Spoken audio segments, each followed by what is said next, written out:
अस्सलाम वालेकुम दोस्तों, आज हम आपके लिए लेके आए हैं अर्तुगरुल गाजी ड्रामा सीजन 3 एपिसोड 7। बीनस ताजरों को हमसे 1500 कालीनें चाहिए। बाहर आने से पहले इतनी कालीनें हम तैयार नहीं कर सकते।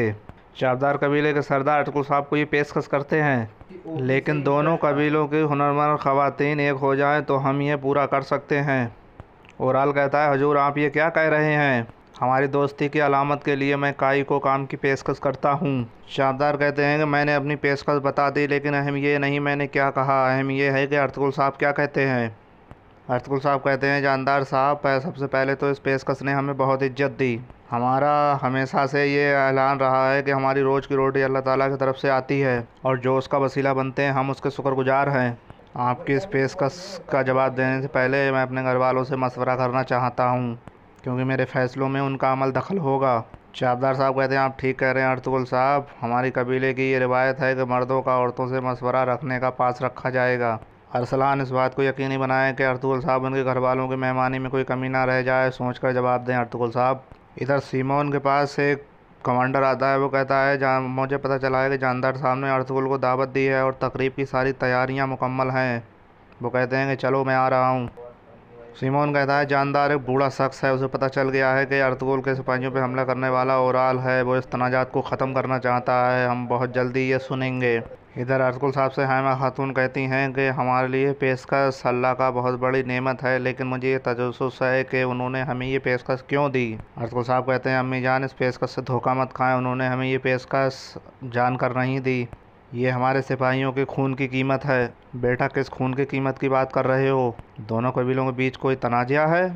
आरिफ साहब कहते हैं, ज़रा गौर करें, हमारी कालीनों को जलने से किसका फ़ायदा होगा, किसका काम बुरी तरह से मुतासर हुआ। अर्तुगरुल साहब कहते हैं, हमारी कालीनों को जलाने और सिपाहियों को मारने का मुझे ओराल पर शक है। जानदार साहब ने यह फ़ैसला अर्तुगरुल साहब की तवज्जो हटाने और उनके बेटे की जो आग जो उनके कबीले को भी बर्बाद कर देगी उसको हटाने के लिए ये किया। हाइमा खातून कहती हैं, अगर ये सब करने वाला ओराल है तो उसे इसका हिसाब देना होगा। और जानदार साहब ये सब जानकर भी अगर खामोश हैं तो हमें अपनी आंखें खुली रखनी होंगी। अर्तुगरुल साहब कहते हैं, अम्मी जान हमारे हाथ में कोई सबूत नहीं, लेकिन इस सब के रास्ते ओराल की तरफ जाते हैं। जब तक हम इसका पता नहीं लगा लेते हम खामोश रहेंगे। दर हकीकत ये ज़मीनें ख़तरनाक हैं। हलीमा खातून कहती हैं, अगर आप इस फैसले को कबूल करना चाहते हैं तो आप और मुझे अम्मी जान को इस काम का निगरान मुकर्रर कर दें। हम चोलपान के ऊपर इस काम को नहीं छोड़ सकते। हलीमा सुल्तान, कारखाने की निगरान तुम ही होगी। फ़िलहाल हमारी ये इनसे पहली शर्त है और फिर बाद में मैं उनसे अपने शहीदों के खून का हिसाब लूँगा।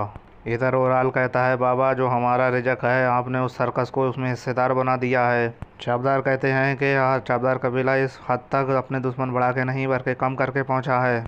ओराल कहता है, बाबा काई से ना दोस्ती अच्छी ना दुश्मनी। आप चाबदार की ताकत की बात करते हैं, लेकिन आपने मुफलिसों मुट्ठी भर मुफलिसों को हम पर मुसल्लत कर दिया। ये मामला मुझे खुद देखने दें, हमें काफ़ी ताकत है। सरदार कहते हैं कि मैं अच्छी तरह जानता हूँ हमारी ताकत क्या कर सकती है और क्या नहीं। हमारी शराकतदारी हम दोनों की सलामती के लिए ज़रूरी है। मैं कोई एतराज़ात नहीं चाहता।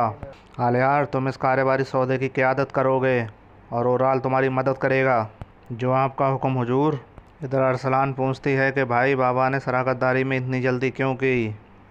आलियार साहब कहते हैं, ज़रूरी ये नहीं, ज़रूरी ये है कि बाबा ने मुंसहाना फ़ैसला किया है ना अरसलान। अरसलान कहती हैं, इंशाअल्लाह यहाँ कुछ और इरादे ना हों। और इधर ओराल गुस्से में अपने खैमे में आ जाता है। उसकी बीवी कहती है, हुजूर पुरसुकून रहें, आपके दुश्मन का आपके दोस्त से पता चलेगा। ओराल कहता है, ये पता करने के लिए मुझे भारी कीमत चुकानी होगी। अर्तुगरुल जैसे सिकत खोर को अपने सोने में शरीक करना मेरे लिए भारी होगा।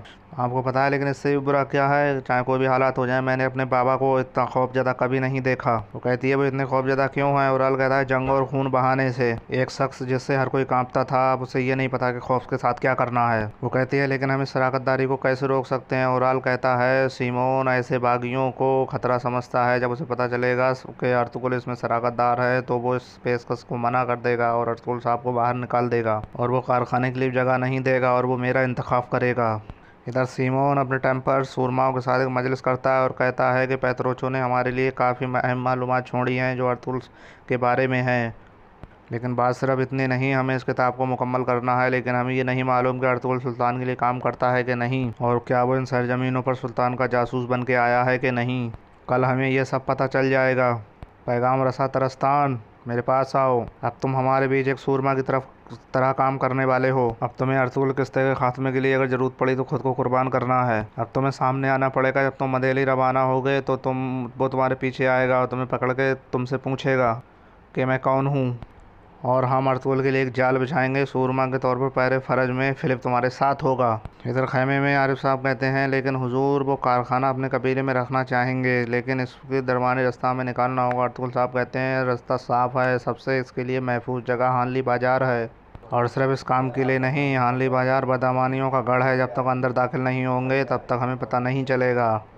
हुजूर ये बिल्कुल दुरुस्त फैसला है, आपको ये करना चाहिए। और इधर बाबर सारी मालूमात अर्तुगरुल साहब को देते हैं जो उनने उस गुलाम से हासिल की थी। अर्तुगरुल साहब कहते हैं वो अलाउद्दीन के जासूस के लिए एक जाल बिछाना चाहेंगे, और बाबर कहता है भाई फिक्र ना करें, हम भी उसके लिए एक जाल बिछाएंगे। अर्तुगरुल साहब कहते हैं नहीं बाबर, हम उन्हें वो ही देंगे जो वो चाहते हैं। बाबर कहता है क्या भाई हम उन्हें पकड़ने देंगे? अर्तुगरुल साहब कहते हैं नहीं, हम उन्हें एक दूसरा जासूस देंगे जिससे बप्तिस्मा याहिया का दिमाग उलझ जाएगा। उसे शक है कि अर्तुगरुल साहब जासूस हैं। बाबर कहता है मैं समझ गया, शक उस पर होगा और वो पकड़ दूसरे को लेंगे। अर्तुगरुल साहब कहते हैं तुम हानली बाज़ार वापस जाओ, वो तुम्हें ढूंढ लेगा। और इधर कबीले में अरसलान खातून हाइमा अम्मा और हलीमा सुल्तान को वो काम वाली जगह दिखाती हैं। हाइमा खातून कहती हैं कि अच्छा तुम इन्हें अच्छे से संभालती हो। इतने में चौलपान खातून आ जाती हैं और कहती हैं नहीं, ये अरसलान खातून तब तक संभालती थी जब तक अर्तुगरुल साहब को उन्होंने नहीं बताया।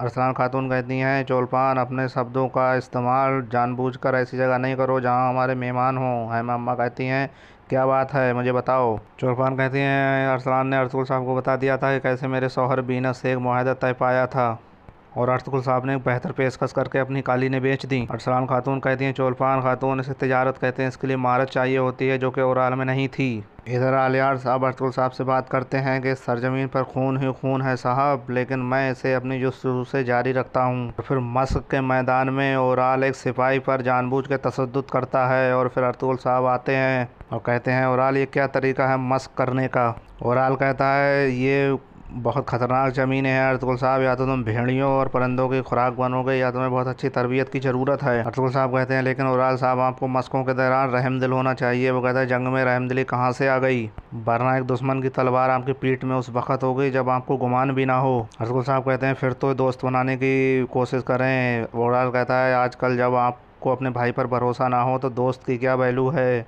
ये आपसे बेहतर कौन जानता है। इतने में हलीमा खातून आ जाती हैं और कहती हैं अर्तुगरुल साहब हम तैयार हैं। और हलीमा सुल्तान आके बताती हैं कि अरसलान ने अपने आप को मुसीबत में डाल लिया है, सिर्फ इसलिए आपको उस कालीनों के बारे में बताया इसलिए उनके बाबा ने उन्हें काम से हटा दिया है। वो कहते हैं कि आपको दुख है इस बात का?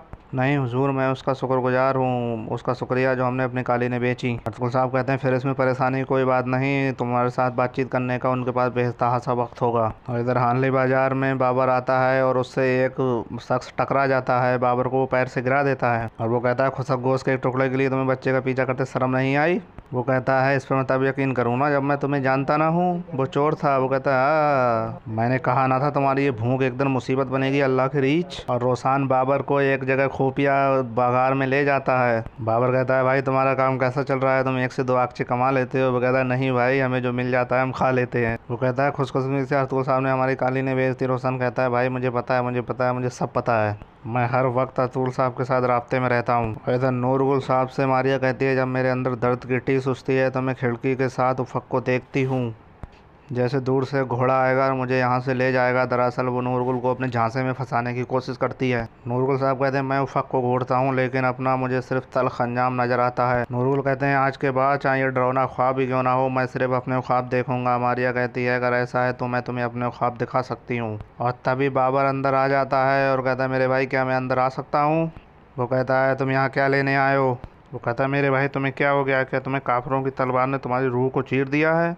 काफिरों ने मेरी रूह को नहीं चीरा बल्कि अर्तुगरुल साहब ने चीरा है। उनके फैसलों की वजह से हमने अपने प्यारों को खो दिया, मेरा दिल अभी तक साइना के गम से नहीं निकला। और जब ये भी काफ़ी ना हुआ हमने अपनी सरजमीनों और प्यारों को पीछे छोड़ दिया। इसके बावजूद हम उनके साथ खड़े रहे। इसके अलावा उनके भाई भी उनके साथ उन रस्तों पर ना चले और उन्होंने क्या किया, सिर्फ अपना माल बेचने के लिए हमें दावा बना दिया।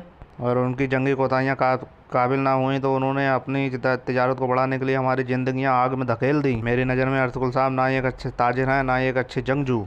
और बाबर कहता है भाई आप कैसी बातें कर रहे हैं। नूरगुल बाबर से झगड़ा हो जाता है और बाबर कहता है अगर तुमने इन्हें कुछ ऐसी दवा दी है तो मैं ये सब कुछ तहस कर दूंगा। मारिया कहती मैंने उन्हें कुछ नहीं दिया। नूरगुल कहता है बस बाबर तुम यहाँ से चले जाओ वरना मैं तुम्हारा कत्ल कर दूंगा। और बाबर फिर वहाँ से गुस्से में चला जाता है। और इधर सीमोन मारिया से आके कहता है एक तुर्क के लिए वफादारी ऐसे है जैसे उसकी रोटी। एक तुर्क अपनी वफादारी बहुत अच्छे से निभाता है मेरी बहन, लेकिन नूरगुल ये पहले भी एक बार कर चुका है जैसे ही अब कर रहा है। जरूरी हो सकता है कि नूरगुल नाटक करता हो। वो पहले भी अपनी वफादारी एक बार खो चुका था फिर, लेकिन वो अपने कबीले वापस चला गया। ये सब पैत्रोचो की डायरी में लिखा हुआ है। हो सकता है वो इस बार भी ऐसा ही हमें झांसा देने के लिए करता हो। मारिया कहती है अगर ऐसा हुआ तो वो मेरे लिए एक शिकार से ज़्यादा कुछ नहीं। और इधर अर्तुगरुल साहब जानदार साहब के खेमे में कहते हैं कि जानदार साहब हमने आपकी पेशकश को कबूल किया और इस पर गौर किया। हमने ये कबूल किया और ये दोनों कबीलों के लिए बेहतर हो, लेकिन मेरी कुछ शर्तें हैं। अर्तुगरुल साहब आपकी शराइत क्या है। आप माली मालूमात के निगरान होंगे क्योंकि आपको तिजारत का बसी तजुर्बा है। ये काम हानली बाज़ार में किया जाएगा तो बेहतर होगा क्योंकि तैयारशुदा चीज़ों के लिए हानली बाज़ार ले जाने में काफ़ी वक्त लग जाएगा। कालीनों को तैयार करके हानली बाज़ार में रखकर वहीं ढेर लगा के बेच देना चाहिए। आप ठीक कह रहे हैं अर्तुगरुल साहब। दोनों कबीले की जगह काफ़ी दूर है, मुश्तरका जगह में काम करना ये अच्छा होगा। और ये भी सहूलत होगी कि हलीमा सुल्तान कारखाने की निगरानी करें। वो औरतों की सरबराही करेंगी। मुझे कबूल है अर्तुगरुल साहब। मेरी बेटी अरसलान मेरी बहू दोनों हलीमा सुल्तान की पूरी कोशिश मेहनत करेंगी। मेरा बेटा आलियार मुसावरत और रहनुमाई का मुसावरात होगा। मुझे उसकी ईमानदारी पर पूरा भरोसा है। वो तिजारत को देखने के लिए मौजूद है। जो भी है मुझे आलियार साहब के बारे में कोई शक नहीं। इस सूरत में सिर्फ एक चीज़ बाकी है कि हानली बाज़ार में कोई जगह देखी जाए। मेरा बेटा ओराल सराय के मालिक सिमोन से मिलेगा और उस मामले को देखेगा। ओराल कल जितना जल्दी हो सके आलियार के साथ सराय जाओ और जगह का इंतखाब करो। आलियार का सिमोन से तारफ़ करो। वो कहता है इसका इंतजाम नहीं हुआ तो सीमोन राजी नहीं हुआ तो शाबदार साहब कहते हैं सीमोन एक ताजिर है, उसे सिर्फ पैसे से मतलब होना चाहिए। तुम जाओ और उससे बात करो। और इधर बाज़ार में रोसान कहता है बाबर भाई अब तुम जाओ, तुम्हें पता है क्या करना है। इधर आलियार साहब तो तामस की ज़ुबान आरिफ साहब को देते हैं और कहते हैं ये ज़ुबान एक शख्स की जिसकी रूह कुछ दिन पहले निकली है, लेकिन मुझे कुछ शुबहात हैं। आपके इल्म पर इंतज़ार करते हुए क्या हम पता लगा सकते हैं कि इनको जहर दिया गया है। आरिफ साहब कहते हैं ठीक है मैं इसको पता लगाने की कोशिश करता हूँ। मुझे हानली बाज़ार में कुछ काम है, वो करने के बाद मैं आपके कबीले आऊँगा, तब तक आप पता लगाएं आरिफ साहब। ठीक है आलियार साहब। इधर जानदार साहब कहते हैं हम सराय के मालिक सीमोन से बात करेंगे, जल्दी ये काम जल्दी शुरू करेंगे। अर्तुगरुल साहब कहते हैं कि मुझे उस पर कोई शक नहीं। वो एक आलियार साहब एक ईमानदार शख्स हैं। और अर्तुगरुल साहब फिर चाबदार के कबीले से चले जाते हैं। इधर आलियार साहब कहते हैं बाबा अर्तुगरुल साहब बहादुर एक इज्जतदार आदमी हैं, इंशाअल्लाह ये शराकतदारी दोनों के लिए अच्छी हो। वो कहते हैं जब तक तुमने ओराल को मजबूती से रोके रखा ये ठीक होगा, इस पर नज़र रखना। और इधर ओराल उसको साथ ले जाने से भटका देता है। और जब वो कहते हैं कि आलियार साहब कहते हैं कि ठीक है मैं उस मरीज को देख कर आता हूँ जिसकी टांग आपने तोड़ दी थी। ओराल कहता ठीक है तो मैं जाता हूँ, तुम बाद में आ जाना। और ओराल वहाँ से निकल जाता है। बातवान उन्हें बताता है उसकी टांग सूज गई है। और ओराल साहब आके देखते हैं आलियार साहब आके देखते हैं वो बिल्कुल ठीक है। तो कहते बातवान क्या तुम मेरा मजाक उड़ा रहे हो, और उसकी गर्दन दबा देते हैं। इस आदमी का कोई मसला नहीं, वो खामोशी से करा रहा था, इसलिए मैं आपको कहा कि वो मर ना जाए। बातवान तुम मेरा घोड़ा तैयार करो। इधर रोसान बाबर और कुछ सिपाही उस गुलाम फरोज का इंतज़ार करते हैं जंगल में। और रोसान बाबर का मजाक उड़ाने लगता है, कहता है क्या तुम्हारा दिमाग अब भी उस गोश्त के टुकड़े पर है। बाबर कहता है मेरा भाई नूरगुल फिर पागल हो गया है, वो अजीब बातें कर रहा है, उसने अर्तुगरुल भाई के बारे में कुछ गलत सलत बातें की। रोसान कहता है तुम परेशान मत हो। इधर आमानदान मारिया के पास आ जाती है और कहती है अच्छा तुम उसे ले जाने की कोशिश कर रही हो। मारिया कहती है ये क्या बकवास कर रही हो तुम। वो कहती है मुझे पता है कि तुम काफ़ी करीब आ रही हो तुम। वो कहती है तुम जो भी सोच रही है सब गलत है ईमानदार, नूरगुल हमारा मेहमान है। नूरगुल साहब तभी आ जाते हैं। वो कहती है नूरगुल तुम उठ क्यों गए, मैं ठीक हूँ। तो मैं ठीक हूँ, मुझे भूख लगी है, मैं इसे खाने के लिए कुछ आ गया। नूरगुल साहब गुस्से में कहते हैं खातून मैंने कहा मैं ठीक हूँ, क्या तुम्हें समझ नहीं आती। नूरगुल साहब कहते हैं मुझे माफ़ कर दे, मैं 1000 फरेबों से उकता चुका हूँ जिन्होंने मेरी नींद ख़राब कर दी। अगर मैं कमरे से ना निकलता तो मैं पागल हो जाता। इधर ओराल सीमोन के पास आता है, उससे कहता है तुम्हें इस काम को रोकना है। आलियार तुम्हारे पास जगह के लिए आएगा, तुम्हें उसको मना कर देना है। मेरे बाबा ने अर्तुगरुल साहब के साथ शराकतदारी कायम की है, तुम्हें उन्हें रोकना है वरना हमारा मुआहदा ख़त्म। वो कहता है तुम अर्तुगरुल को नहीं जानते, अगर अर्तुगरुल यहाँ आ गया सब कुछ ख़त्म हो जाएगा। सीमोन कहता है तुम्हारी आंखें गुस्से में अंधी हो गई, तुम मुझे मशवरा दोगे। वो कहता है अर्तुगरुल को यहाँ आने दो, हम उसकी सुनते हैं। ओराल कहता है अर्तुगरुल यहाँ आने की तकलीफ नहीं करेगा, आलियार जल्दी यहाँ होगा, तुम उसे मना कर दोगे। इधर आलियार साहब देख के नूरगुल कहते हैं लगता है तुम सिपाही नूरगुल हो। नूरगुल कहते हैं तुम कौन हो। कहते तुम जानदार का बेटा आरियाल हूँ। कल अर्तुगरुल साहब हमारे कबीले में मेहमान थे, उन्होंने आपकी बहुत तारीफ़ की। मैं आपकी फ़ौरो सेहत की दुआ करता हूँ। नूरगुल कहते हैं कि मेरे और मेरे सही सिपाहियों को तलाश करने के बजाय अर्तुगरुल साहब दावतें उड़ा रहे हैं। यकीनन हमारे सरदार की तरफ से कोई मदद नहीं। जैसे ही मैं ठीक होऊंगा मैं जाकर उन बेगैरतों को तलाश करूंगा और ख़ुद उन्हें सज़ा दूंगा। इधर नूरगुल साहब सिमोन से आगे कहते हैं, मैं आपसे कुछ बात करना चाहता हूँ। आपकी बहन और आपने मेरी काफ़ी खिदमत की, मैं आपका शुक्रगुजार हूँ। वो कहता है, मैं उन बेघर मुस्लिमों को तलाश करके उनका हिसाब लूँगा जिन्होंने तुम्हारे साथ ये किया। तुम पुरसुकून रहो नूरगुल। ओराल कहता है, अब नूरगुल साहब अपने कबीले वापस जाएंगे हैं। नूरगुल साहब कहते हैं, मैं अपने कबीले का सरबरा सिपाही हूँ, मैं तब तक कहीं नहीं जाऊँगा जब तक मैं अपने शादी करने वालों से हिसाब न ले लूँ। सीमोन कहता है, नूरगुल एक ख़तरनाक आदमी है, वो उन जिम्मेदारों से हिसाब लेगा, मैं उस जगह पर होना पसंद नहीं करूँगा। ओराल साहब के होश उड़ जाते हैं ये सुनकर। अभी आलियार साहब आ जाते हैं। ओराल उनका तारुफ कराते हैं, ये मेरा भाई आलियार है। और इधर वो गुलाम फ़रोज़ जंगल में आता है तो रोसान बाबर उन पर हमला कर देते हैं और रोसान उस गुलाम फ़रोज़ को पकड़ लेता है। और जब उसे मारने वाला होता है तभी रोसान पर उस गुलाम फ़रोज़ के दूसरा दस्ता उस रोसान पर हमला कर देता है। वो कहता है, मुझे देखने दो कि ये सुल्तान का कुत्ता कौन है। और वो जब देखता है कि ये अर्तुगरुल नहीं है तो कहता है, लानत हो, ये अर्तुगरुल नहीं है। और फिर गुस्से में रोसान को वो मारने लगता है। आलियार साहब कहते हैं, मेरे ख्याल से आपको भाई ने जानदार साहब अर्तुगरुल साहब की दरख्वास्त का बताया होगा। मैं भी आपकी बातचीत में शामिल होना चाहता था, लेकिन मुझे सदीद अपने एक जख्मी सिपाही को देखना था। हाँ, ओराल साहब ने मुझे दरख्वास्त का बताया है। ओराल कहता है, जैसे मैंने कहा, ये बाबा ने फरीजा आलियार को सौंपा है, बस मेरा काम एक दूसरे से तारुफ कराना था। आलियार साहब कहते हैं, मैं जानता हूँ आप काफ़ी अरसे से कारोबार में हैं, आपके अपने कवानीन हैं, लेकिन दोनों कबीलों ने शराकतदारी कायम करने का फ़ैसला किया है। ये काम वक्त पे इज्जत पे पूरा हो जाता है तो हमारे असूलों के लिए अच्छा होगा। सीमोन कहता है, आखिरकार मैं एक ताजिर हूँ, मैं अपने कारोबार को देखता हूँ। और वो कहता है, लेकिन दूसरी तरफ ओराल साहब की बात ठीक है, मैं अर्तुगरुल साहब को अच्छी तरह से नहीं जानता, अगर वो यहाँ आके मुझसे बात करें तो हम कुछ अच्छा फैसला कर सकते हैं। इधर जंगल में वो बातें करते हैं, जबकि हमें अर्तुगरुल की तवक्को थी तो लेकिन एक नामालूम तुर्क निकल आया। वो कहता है, उस्ताद सीमोन इससे बहुत परेशान होंगे। वो कहता है, जब मैं तुम्हारा आहिस्ता आहिस्ता ये खून बहाऊंगा तो ये मेरे लिए अच्छा होगा। रोसान कहता है, तो मेरा सलाम बपतिस्मा याहिया को देना।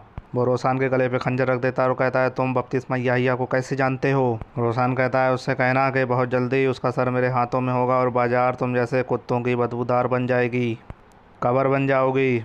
रोसान कहता है, भले तुम अपना चेहरा मुझसे छुपाए रखो, लेकिन मैं तुम सबको जानता हूँ। रोसान कहता है, मैं तुम्हारे बारे में सब कुछ जानता हूँ, जब तक मैं तुमको सब कुछ दफन नहीं कर देता इस सरजमीन में चैन से नहीं बैठूंगा। दोस्तों, ये वीडियो आपको पसंद आई तो लाइक करें, शेयर करें और हमारे चैनल को सब्सक्राइब करें और घंटी वाला बटन दबाना ना भूलें ताकि नोटिफिकेशन सबसे पहले आपको मिल सके। मिलते हैं नेक्स्ट वीडियो में।